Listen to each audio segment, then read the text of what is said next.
Bank record का method second हमने पढ़ा है, जिसमें एंट्रीज आइडेंटिफाइड थी। अब इसके दफ़ा फिर रिकॉल करते हैं। इसके अंदर होगा ये कि इसको हमने दो तरह से बैंक रिकन्सिलिएशन बनानी है। एक में होगा कि cash book and bank statement का बैलेंस गिवन होगा।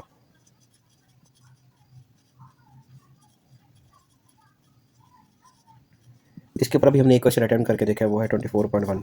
उसके अंदर हमने सारी ये वर्किंग करके देखी है, जिसमें कैश बुक का बैलेंस और बैंक स्टेटमेंट का बैलेंस सेपरेट हमने कैरी किया, और इन द एंड हमारा पास जो है ना कैश बुक और बैंक स्टेटमेंट का एडजस्टेड बैलेंस कैलकुलेट हो गया।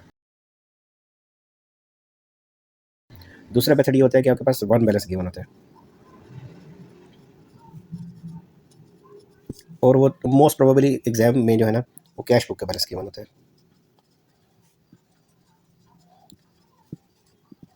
अगर कैश बुक का बैलेंस गिवन होगा, अगर हमने कैश बुक भी करनी है, बैंक रिकन्सिलिएशन भी बनानी है, तो उसके लिए हम क्या करेंगे, सबसे पहले कैश बुक को अपडेट करेंगे, उसके बाद बैंक रिकन्सिलिएशन बनाएंगे। इसी से रिलेटेड एक क्वेश्चन है, वो 24.2A है, उसको ट्राई करके देखते हैं।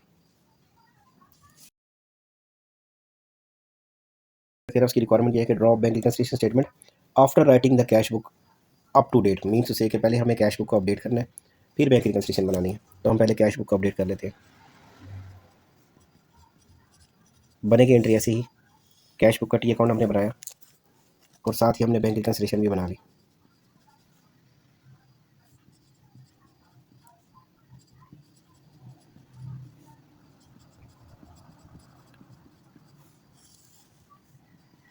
डेबिट क्रेडिट,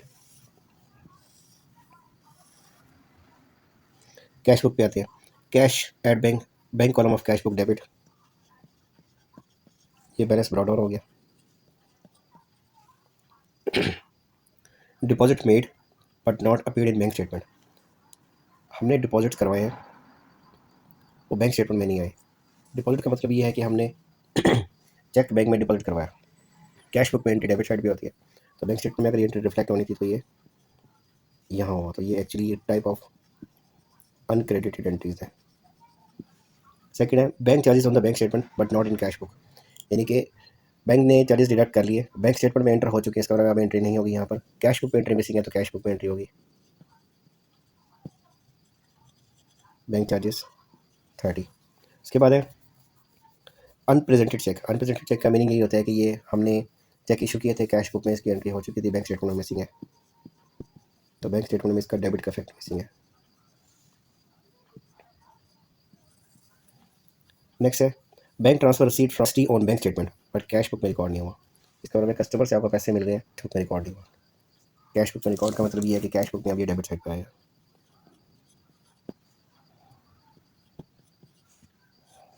अगर हम इसकी क्लोजिंग करके देखते हैं, तो फर्स्ट स्टेप पे हमने कैश बुक को क्लोज करना है।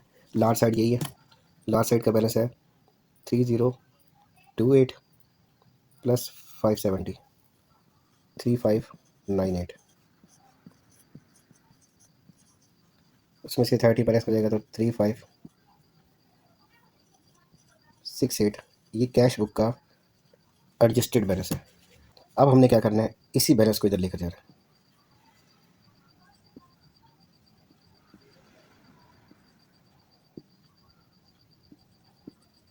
अब एक्चुअली ये यहाँ कैरी हो रहा था, इसकी नीचे डेबिट किया तो यहाँ ब्रॉड डाउन होगा 3568, तो ये डेबिट का बैलेंस है तो डेबिट साइड पे ही आएगा।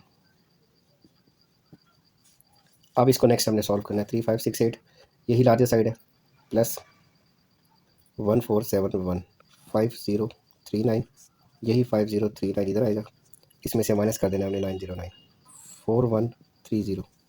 ये जो रिजल्टेड है ना, अब ये एडजस्टेड बैलेंस नहीं लिखा जाएगा, ये लिखा जाएगा balance as per bank statement. ठीक है, स्टार्ट हमने लिया कैश बुक के बैलेंस से, कैश बुक की मिसिंग एंट्री उसमें रिकॉर्ड किया, उसका अपडेटेड बैलेंस निकाला। अपडेटेड बैलेंस की जो साइड बन रही थी ना, ये एक्चुअली डेबिट साइड का बैलेंस था, उसको हम लेकर गए बैंक स्टेटमेंट में as an opening balance, updated balance of cash book. हमने 3568 यहाँ लिख दिया, तो हमने इसकी जो एंट्रीज़ हैं अनप्रेजेंटेड और अनक्रेडिटेड, उसके बाद नेट इफेक्ट जो निकालना, एंड में अब जो क्लोजिंग बैलेंस आएगा ना, ये एक्चुअली बैंक स्टेटमेंट का बैलेंस होगा। अगर इसी क्वेश्चन को रिवर्स एंगल में हम करके देखते हैं ना, तो फिर हम देखते हैं क्या वाकई ऐसे है। तो हम ये कैश बुक का जो बैलेंस है ना 30628 ऐसे ही रहने देते हैं, और 4130 को अगर हम यहाँ लिख कर देखें, हम कहें कि ये बैलेंस फ़र्ज़ करें, एक अज्यूम करें कि हमारे पास बैलेंस गिवन है, बैंक स्टेटमेंट बैलेंस, वो हम लिखें। हमने कैश बुक का बैलेंस 3028 लिया, उसके बाद एडजस्टेड बैलेंस हमने कैलकुलेट किया 3598। हमने ये अज्यूम किया था कि ये जो हमारा जो कैश बुक का बैलेंस आया था ना, उसको हमने यहाँ कैरी करके क्लोजिंग जो बैलेंस निकाला था ना, वो balance as per bank statement था, और बैंक स्टेटमेंट का जो बैलेंस आया था ना, वो आया था ना 4130। अब 4130 एक्चुअली क्रेडिट बैलेंस था, उसको हमने यहाँ लिख दिया। अब हम अज्यूम करते हैं कि ये क्वेश्चन कि ये भी गिवन है सी, और ये तो ऑलरेडी गिवन था ही। अब हम इस क्वेश्चन को अटेम्प्ट करें कि मिसिंग एंट्रीज इसकी इसमें रिकॉर्ड होगी। अब इसकी मिसिंग एंट्रीज हमने इधर रिकॉर्ड की हैं, रिजल्ट क्या आएगा? अब ये रिजल्ट हमारे पास ये सेम ही आएगा ना, कि 4130 प्लस 909 वही 5039, उसमें से माइनस किया हमने 1471, 3568 हमारे पास रिजल्टेंट आया। इसके साथ हम लिखेंगे एडजस्टेड बैलेंस, यहाँ कैरी हुआ तो यहाँ ब्रॉड डाउन होगा 3568। ये वाला बैलेंस, ये वाला बैलेंस टैली है, मतलब एडजस्टेड है। यानी कि अगर हम वही देखते हैं ना कि अगर बोथ बैलेंसेज आर गिवन, तो क्वेश्चन कैसे होगा? अगर नहीं गिवन तो ये वाला बैलेंस यहाँ कैरी होगा, यहाँ पर बैलेंस आएगा, यही वाला बैलेंस फिर इधर लेकर जाएंगे, बाकी ये सारी ट्रीटमेंट वैसे रहेगी। लेकिन जो रिजल्टेंट होगा अगर कैश बुक का बैलेंस से लेकर चल रहे हैं, सेकंड बैलेंस नहीं है, तो resultant closing balance cash book की बजाय बैंक स्टेटमेंट का बैलेंस वो शो करेगा। और अगर आप क्वेश्चन 2 की स्टेटमेंट पढ़े ना, draw bank reconciliation statement after writing the cash book up to date, आगे लिखा है ascertaining the balance of the bank statement. मतलब ही ये है कि हम इसके अपडेट बैलेंस को इधर लेकर जाएंगे। अब जो क्लोजिंग बैलेंस निकलेगा एक्चुअली वो balance of the bank statement होगा।